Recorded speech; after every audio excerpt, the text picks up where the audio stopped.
Now more than ever, we have seen a massive decline in productivity and masculinity. Habits such as porn, video games, and junk food have kept us weak, but you already know that. But something that you might not know is these 4 habits that I'll be talking about today. Not only that, but I will also give you the protocols in which you can quit these bad habits. But first, let's start at the beginning. It is easier than ever before to adopt bad habits due to the fact that companies have studied you in order to get your attention. Nowadays, attention is money, and everybody's taking advantage of it. And the ones that have been successful are the ones that are worse. Think about it. The way that people advertise are mainly to hook you. And when they hook you, that's when you waste your time. That's when you neglect other important responsibilities and your mental health gets worse over time. You can either do 2 things about this problem. You can either be depressed about it and let those problems consume you, or you can rise and beat those problems for the better. I'm just gonna be straight up honest with you. You're probably gonna need discipline and willpower. Most people don't really understand willpower. These are the people who make goals for New Year's resolution and don't end up following them. They believe that the motivation of a new year is gonna drive them forward for the whole year, even though that's not really realistic. To set the goals too high as well. After a couple of weeks, your willpower runs out and you're back to square one. Those people don't really understand that you have to train your discipline and willpower. And in order to train it, you train it the same way that you train muscles, by taking it to failure and improving a little bit next time you train it. Now that you understand the fundamentals of what you need in order to stop a bad habit and make a good habit, let's talk about the difference between routines and habits. Now, a routine is a sequence of actions that carry out the same way because it has worked well for you. And a habit is a sequence of actions that you do without thinking about it and your brain considers it rewarding. For example, watching a show. It might sound weird, but if you have the habit of always watching a show every time you come back from work, then that action is probably going to become more automatically and you won't really think about watching the show. You're just mostly going to think about getting rest, relaxing your brain, even though watching a show doesn't really relax your brain. But pretty much habits are kind of like, it's usually your body and mind seeking something from you, and we tend to be drawn to fulfill this desire the easiest way possible. For example, if we want to be entertained and rest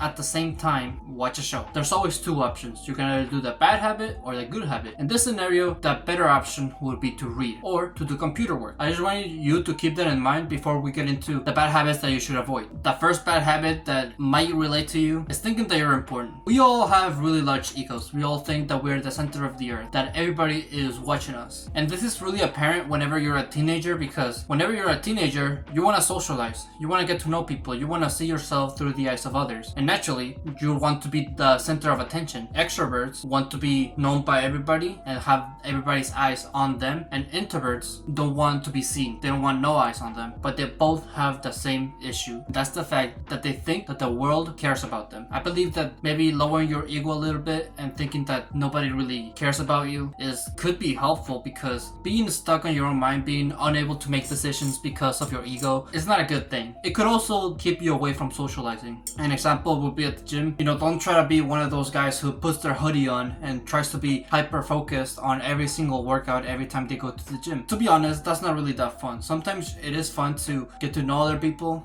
ask for a spot, hype up your gym partner. If you're always on this hyper focus mode, then you're not really gonna live life to its fullest. You should have a balance between being focused and socializing with others, because to be honest, sooner or later you're gonna realize that the world doesn't revolve around you. Life is gonna humble you one day, and it's gonna make you realize that, oh shit, I'm nothing. And I think this really hit me home when I was a teenager, and I thought that every girl would want me. I was like, I'm super hot, look at my body, I have a nice face, why doesn't everybody want to date me? And only until I got into self-improvement that I realized the reason why I haven't really had that much experience with girls is because I haven't really been that high quality of a person. I've always thought about what a woman would provide for me, like love and care, but I never thought about what I would provide for a woman. That's how high my ego was. And now I'm working towards that. I'm working on becoming a better person and being able to provide for a woman. Same thing with your male tribe. If you think that you're like the top of the food chain, that everybody looks up to you, that's probably not the case, because you're not that high quality yourself. Most guys look up to people who are more knowledgeable, who have more muscle, who have had more experiences. Don't let your ego get in the way of your friendships and your focus. Now, the second bad habit that you might be doing is prioritizing minor things. As I said, our brain is just naturally drawn to doing the bare minimum. We have needs, we have desires, and now more than ever, it's easy to fulfill those desires. There's really no build up or work towards fulfilling those desires. If we're hungry, we'll eat whatever's easiest to get, aka fast food. It's really much easier to go out and get fast food than coming home and make making the food yourself. Most of the time,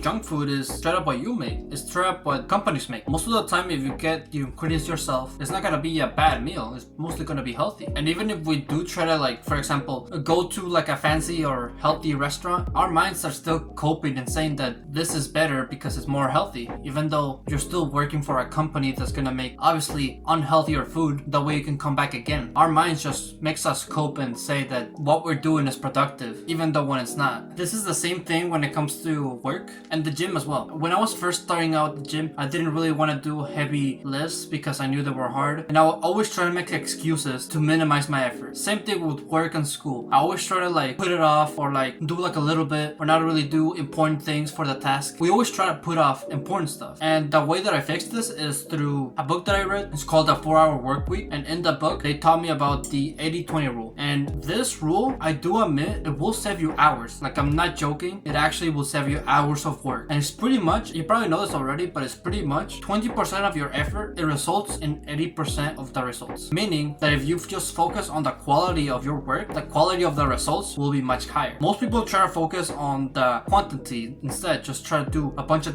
different tasks. But if you just focus on one thing and that you make that one thing really good, then your output and the reward is going to be much higher. Thing is, I knew this technique, but I never really applied it. When I was starting my fall semester last year on college, I thought that I would be able to handle everything. I really thought that I was going to be able to record videos, plan videos, do schoolwork, go to the gym, edit videos, and my job. I really tried to balance all 6 things, and it really didn't work. I feel like most of my performance could have been better. I do feel like I could have been uploading more. I do feel like I could have gotten better grades. My cardio diminished a lot too. Some of my gym performance really diminished because I didn't really put a lot of focus in it. And now I thought to myself, okay, what is the best way to go about this? How could I improve the quality of my work and upload more? And I thought to myself, why not get an editor? Why not use the money that I get from my job and put it here? And that's what I've been doing. And surprisingly enough, it has saved me a ton of time. If you haven't edited a video before, then you might not know how much time editing takes. It literally saved me hours. And I have seen the quality, like I feel like I've been recording much better. I feel like I've been having much more fun recording and planning, and my lifts, they have been really well. My cardio as well. My cardio, I ran for 30 minutes straight the other day. It was crazy. This is just one example how one simple technique can improve the quality of your habits. Something else that might improve the quality of your habits is setting triggers. Triggers are kind of like what sets the actions for the habit to start. For example, let's say you have a console plugged into your TV. Every time you go into your room, the fact that your console is going to be there is going to trigger the action that might lead you to playing video games. It is mostly visual triggers. There's also, like, of course, other triggers that are caused by your senses, like smelling food makes you hungry. So if you want to make good habits, simple, just make the triggers more obvious. Let's say you want to go to the gym. Let's say you want to get better at the gym. What I do is the day before I go to the gym the next day, I get my gym clothes and I set them on my chair. That way, whenever I wake up from my bed, I can just stand up, look at my chair, see my clothes are there, put it on, and get active. Your next bad habit that you might be doing is being scared to step out of your comfort zone. We all have something that we're scared of. Either be social anxiety, talking to your parents, doing a painful habit, doing a painful task, letting go of the past. We all have something that holds us back from achieving success. And when it comes to this type of fear, it is the one that we cope with the most. And to be honest, there's no protocol for this. There's no way you can practice this. The only way you can practice this is through facing it. An example for me would be public speaking. I was really afraid of getting in front of class and sharing my thoughts. That's why I never participated during class, because I really didn't like when people had eyes on me. And now I'm over that, simply because I faced it. Every time the teacher asked a question or asked us to participate, I did it because I knew that that's what I did not want to do. I'm still not the best at it. From time to time I will stay quiet, but I do try my best to step out of my comfort zone and be better. And sometimes you will succeed, sometimes you will give an insightful thought, sometimes you might do well in that task that you might not want to do, and sometimes you might fail. But you know what? I think failing is better because that way you'll learn from it. It's once again something that you have to take till failure in order to be better at it. And the last bad habit that you might be doing, and it's pretty obvious, is spending too much time on media and social media. Talking talking about events and talking about what's happening is just taking away from your real work. It's keeping you away from your purpose and how you want to help others. Like, there's no point in talking about it. Why would you talk about it if you can't even make a difference? It's like, yeah, it's fun to criticize, it's fun to say what you would do in that scenario, but there's no use. You're not getting anything out of it. First, fix yourself, then fix your family, then your friends, then your community, and then the world. That's how it should go. You shouldn't be thinking about what's happening in the world out there. That's not your responsibility. Now, don't get me wrong. Knowing about the world, knowing about what's going on, that's fine. Of course, you want to have to know what's going on. It could affect you, of course. But when it comes to the point that you're having more than one conversation about it, that's when it comes to a waste of your time. You really shouldn't have to talk about it more than once. Here's an example. There was a school shooting at my university. I go to UNLV. It's a university in Las Vegas. But pretty much there was a shooting in the business building, and it was all over the news. Everybody was talking about it. Everybody was being affected by it. Several news sources covered it. It was a big deal. When this happened, I was leaving the library, and I remember I saw all the cops out there. I remember all of the cop cars swarming into that building, telling us to evacuate. It was a whole really big deal. There were like 2 helicopters out there. Like, the thing is, it got so big because we didn't know. It was unexpected. We didn't know this was coming. And of course, it affected a lot of people. All this noise was gonna rattle people. Some people had to go to therapy. The university offered therapy and to talk about it with several students, because I could see why it could be traumatizing. I could see why it could affect people in a big way. Luckily, no students got harmed. Only 3 teachers were shot dead that day, unfortunately. But the way that me and my friend went about it surprised the both of us, because everybody was like scarred. Everybody needed time to heal and process what happened. But me and my friend